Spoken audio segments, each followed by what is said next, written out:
Halo teman-teman, ini ada berita baru nih. Berita dari Dewan Ekonomi Nasional ya, atau DEN. Kalau nggak salah bosnya Pak Luhut ya, yang katanya janji Kortes bakal betul dalam berapa bulan atau 1 tahun. Kemudian janji bakal memulihkan ekonomi, bla bla bla, yang ujungnya omong kosong semua ya teman-teman ya. Tapi coba kita lihat. Ini ada berita baru dari Dewan Ekonomi Nasional. Dan buka-bukaan kesalahan kebijakan pajak di Indonesia saat ini katanya. Oke, berani ya ngomong gitu ya. Kesalahan kebijakan pajak di Indonesia. Pertanyaan gua, ini kesalahan siapa? Manusianya siapa? Manusianya cuma ada dua ya. Satu namanya Sri Mulyani, Menteri Keuangan. Yang kedua namanya Dirjen Pajak, Surya Utomo ya. Cuma ada dua orang ini ya yang berada di balik dari kebijakan pajak di Indonesia. Betul ya? Berarti kan dia lagi mau menuduh dua orang ini membuat kesalahan kebijakan fiskal ya. Mudah-mudahan kau tidak salah teman-teman ya. Bagaimana pendapat teman-teman? Ibu Maria LK Pangestu, Wakil Ketua Dewan Ekonomi Nasional ya, dan Mari LK Pangestu menilai kebijakan pajak di Indonesia selama ini masih salah arah. Jadi ini tuduhan yang sangat-sangat serius ya, tetapi apakah betul seperti itu? Mari kita lihat. Menurutnya, fokus kebijakan pajak di Indonesia seharusnya bukan sekedar mengejar penerimaan negara, melainkan meningkatkan kepatuhan wajib pajak. Oke. Jadi banyak orang mau jadi pahlawan, banyak orang mau jadi orang hebat, pengen membantu penerimaan pajak, pengen membantu apa ya, fokus kebijakan fiskal gitu ya. Pertanyaan gue kepada Ibu Maria Eka Pangestu, definisinya apa sih? Apa sih definisinya meningkatkan kepatuhan wajib pajak? Nggak jelas gitu loh. Jadi semua orang tuh cuman berretorika aja, berteori saja, tetapi definisinya itu apa? Bagaimana definisinya? Tindakan nyatanya itu apa gitu loh. Maksud gua tindakan nyatanya itu apa? Meningkatkan kepatuhan wajib pajak itu tindakan nyatanya itu apa? Gitu loh. Nggak jelas ya. Kalau sekarang ini kan mengejar penerimaan negara sudah jelas. Ini jelas ya. Ini memang fokus semua AR dan semua pemeriksa pajak di Indonesia ya. Mari menekankan bahwa apabila kebijakan pajak hanya fokus pada kepatuhan, maka yang terjadi hanyalah oh bukan salah ini ya, bukan kepatuhan, hanya berfokus kepada apa tadi dibilang penerimaan negara ya, mengejar kepatuhan negara, maka yang terjadi hanyalah berburu pajak di kebun binatang atau intensifikasi. Memang betul itu yang terjadi. Tetapi solusi Anda apa? Dan ini digaji mahal oleh negara ini apa solusi lu? Gitu loh. Maksud gue tuh solusi nyatanya ya. Tindakan nyatanya itu apa? Bukan cuma berteori doang. Anda pasti tahu ini ya, bahwa target pejabat pajak seharusnya bukan pendapatan, melainkan kepatuhan. Ya, dua-duanya lah ya, dua-duanya lah ya. Fakta bahwa targetnya adalah pendapatan berarti kan berburu di kebun binatang. Anda melakukan intensifikasi, ujarnya Ibu Mari dalam acara 42 Indonesia Update Conference Jumat tanggal 12 September. Oke, apa itu Indonesia Update Conference? Dan apa efeknya bagi negara? Dan apakah kalimat ini akan disampaikan kepada Dirjen Pajak atau kepada Menteri Keuangan? Dan apakah akan dibalas atau ditanggapi oleh Menteri Keuangan atau Dirjen Pajak? Jangan-jangan Dirjen Pajak cuma ngebalas, mana SPT lu gue mau lihat. Halo, langsung ditempeleng lu sama Dirjen Pajak ya. Menurutnya ada sejumlah faktor yang membuat resiko pajak Indonesia stagnan di kisaran rasio ya, rasio pajak 10% produk domestik bruto ya. Nah, pertama, efisiensi administrasi pajak yang masih rendah. Memang betul gitu loh. Administrasi pajak itu sangat-sangat rendah, efisiensi rendah. Maksudnya apa? Maksudnya ribet, rumit, sulit. Efisiensi administrasi pajak itu sangat-sangat sulit di Indonesia ini. Lu sudah patuh di satu hal, lu bisa kebentok di hal yang kedua. Lu sudah patuh di dua hal, lu bisa kebentok di tiga hal. Di hal yang ketiga kan bangke begitu ya. Orang sudah berusaha patuh di dua aturan hukum. Ada aturan satu lagi, SE di bawahnya yang bikin aturan yang menyebabkan kita jadi tidak patuh gitu ya. Jadi akibatnya administrasi pajak memang sangat-sangat busuk ya, yang menyebabkan banyak orang menjadi kena pajak mahal bahkan bermiliar-miliar hanya gara-gara administrasi, bukan gara-gara dia tidak patuh gitu loh, bukan gara-gara dia tidak mau bayar pajak gitu. Kedua katanya, besarnya sektor informal yang tidak tercatat.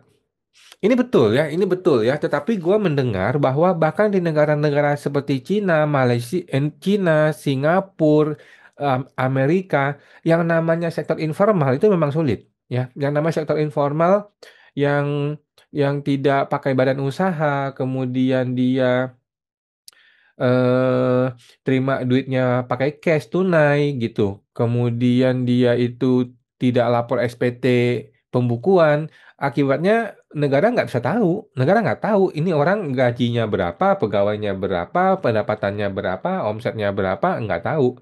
Negara hanya bisa memantau dari hasil aset yang dia beli gitu kan. Tetapi kalau aset dia nggak beli-beliin, dia taruh di bawah bantal, jadi susah kan. Dan gue dengar di bahkan negara-negara maju juga susah untuk mengejar sektor informal ya. Jadi sebaiknya fokus di sektor formal gitu. Informal boleh sih mau lu kejar sih, cuman eh, mesti di mesti dicek dengan hati-hati ya. Jangan sampai nanti seperti kasus di mana-mana tuh lu sektor informal dikejar-kejar dibunuh sama si wajib pajakan malah salah juga ya.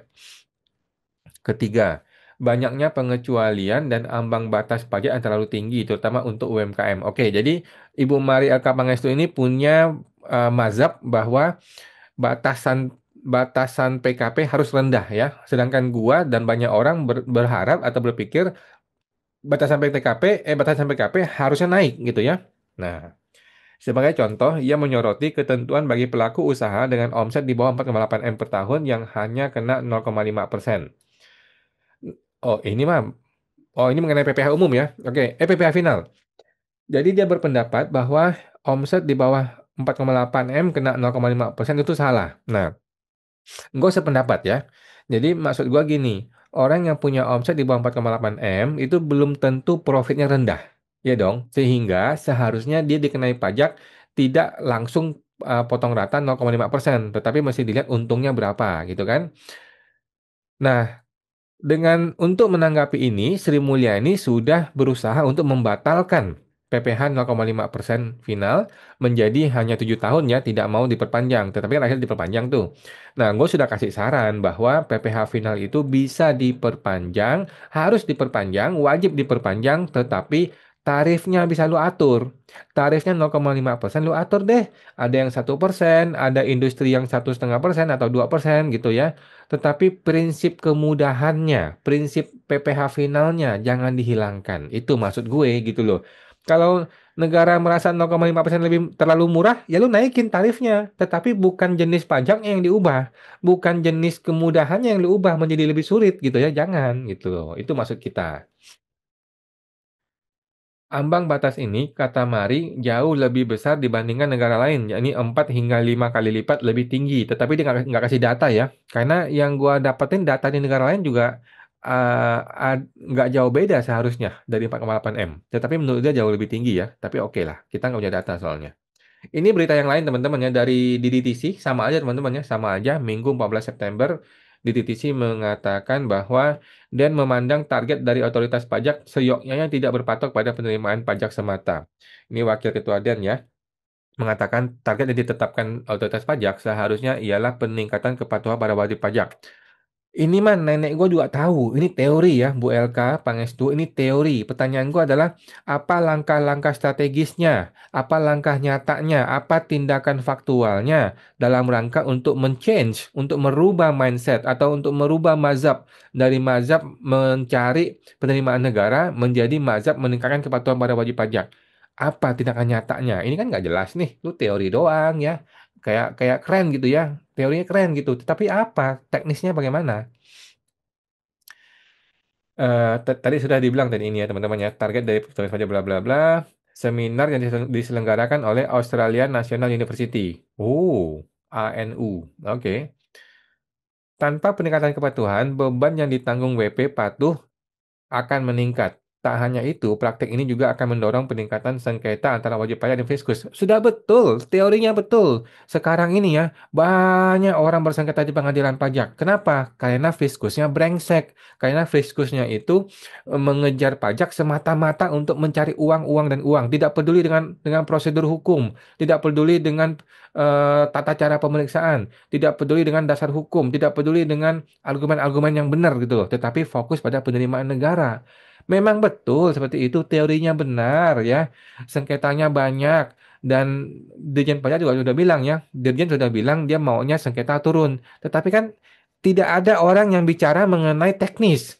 Tidak ada orang yang bicara mengenai bagaimana ide nyatanya. Ide nyata itu seperti apa? Lu maunya bagaimana? Teknisnya itu loh. Nah, ini yang sulit gitu kan.